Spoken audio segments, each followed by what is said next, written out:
मीरपुर नाम के शहर में तेजस अपनी पत्नी नीरू के साथ रहता था। पति पत्नी दोनों ही नौकरी करते थे। एक दिन तेजस गांव अपनी माँ के पास फोन करता है। हेलो, प्रणाम माँ। जीते रहो माँ, तुम दादी बनने वाली हो। अरे वाह, ठीक है बेटा, मैं कल ही आती हूँ। जब माँ जी शहर पहुंची तो बेटे बहू ने बहुत अच्छे से स्वागत किया। लीजिए माँ जी चाय। अरे गर्मा गर्म पकोड़े ले आओ माँ के लिए। नीरू रसोई में गई और 2 मिनट में ही पकोड़े ले आई। जी ये लीजिए। बहू जादू से बनाए हैं क्या? अभी तो रसोई में गई थी। यम्मी। माँ जी, शीला रसोई में पकोड़े तल रही है, मैं बस लेकर आई। हे भगवान, मेरा धर्म भ्रष्ट कर दिया तूने। अब तो गंगा जल से शुद्धिकरण करना होगा। दूसरे दिन, माँ जी मैंने नाश्ता बना दिया है, ऑफिस जा रही हूँ।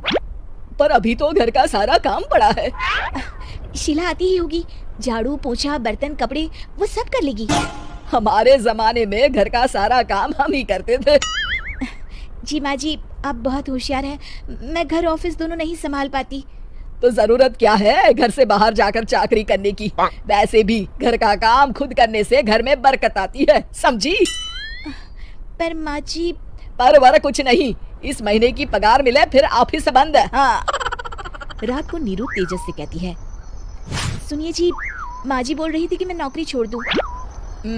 वैसे ठीक ही तो है, अभी तुम्हें आराम की जरूरत है। फिर भी आराम कहाँ, शीला को छुड़ाने के लिए बोल रही थी। तो अब 24 घंटे में इतना काम तो कर ही सकती हो। पर जॉब पसंद है मुझे, घर पर मन नहीं लगेगा। अगले दिन जब दोनों ऑफिस के लिए निकल रहे थे, मेरी तो कोई कीमत ही नहीं है इस घर में। माँ जी आजकल महंगाई बहुत है, रहन सहन भी बदल गया है, दोनों नौकरी करते हैं तभी ठीक रहता है। अच्छा, तू कहना क्या चाहती है? मेरा बेटा तुझे बिठा के खिला नहीं सकता? तू ही इस घर का खर्च चला रही है, हैं? नहीं माँ जी, मेरा वो मतलब नहीं था। मतलब खूब समझती हूँ, ये बाल धूप में सफेद नहीं किए मैंने। हाँ। अब तो ये रोज का काम हो गया था। तेजस भी रोज की झिकझिक से परेशान हो गया था। एक दिन उसने कहा, नीरू, वैसे भी तुम्हें मैटरनिटी लीव मिलने वाली है, तो अभी से ही छुट्टी ले लो। पर क्या, मेरी सैलरी अच्छी खासी है। आखिर नीरू ने रिजाइन कर दिया। जब बच्चा हुआ तो घर में सब बहुत खुश हुए। कुछ दिनों बाद तेजस फाइल देख रहा था। क्या हुआ तेजस, कुछ परेशान लग रहे हो? हाँ, वो हमारी जितनी सेविंग्स थी वो तो हॉस्पिटल में और छठी के फंक्शन में खत्म हो गई है नीरू। और अभी वैसे मंदी चल रही है तो मैं बोल रही थी कल मुन्ना को हेपेटाइटिस का टीका लगवाना है। नीरू, क्या पोस्टपोन नहीं कर सकते? नहीं जी, बिल्कुल नहीं। अब तेजस को समझ में आ रहा था कि उससे गलती हुई है। पैसों की कमी का असर घर के माहौल पर भी पड़ रहा था। अगले दिन, बेटा मेरा चश्मा और ये दवाइयाँ ले आना, पर्चा देते हुए माँ जी ने कहा। जी। तेजस, मुन्ना के लिए दूध का डिब्बा और डायपर भी ले आना, और ये किराने के सामान की लिस्ट है, इसे भी लाना है। तेजस गुस्से में लिस्ट मरोड़कर फेंकता है और चिल्लाता है, पैसे क्या पेट पर उगते हैं? ये ले आना, वो ले आना। अरे पर ये जरूरत का सामान ही है।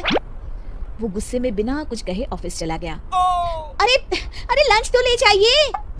नीरू दौड़कर डिब्बा पकड़ाती है। एक दिन खाना खाने के बाद, नीरू, अब तो मुन्ना कुछ बड़ा हो गया, तो अब तुम वापस ज्वाइन कर लो ना जॉब। पर इस रिसेशन में जॉब मिलना बहुत मुश्किल है। ट्राई तो करो। फिर मुन्ना? माँ जी है ना, और एक फुल टाइम मेड भी लगा लेंगे। पर माँ जी, उन्हें तो पसंद नहीं। तभी माँ जी वहाँ आ जाती है और प्यार से नीरू के सर पर हाथ फेरते हुए बोलती है, अब मेरी समझ में आ गया बहू, पहले के और अब के समय में अंतर है। तुम काम शुरू करो, मुन्ना की जिम्मेदारी मेरी। मेरी प्यारी माँ जी। ये कहकर नीरू उनके गले लग गई। शिक्षा, परिवर्तन संसार का नियम है, हमें भी समय के साथ चलना चाहिए। उम्मीद है कि आपको हमारी ये कहानी पसंद आई होगी। कृपया हमारे चैनल को सब्सक्राइब करें और सभी अपडेट्स के लिए बेल आइकन जरूर क्लिक करें। और हाँ, वीडियो लाइक और शेयर करना मत भूलिएगा। Bye bye.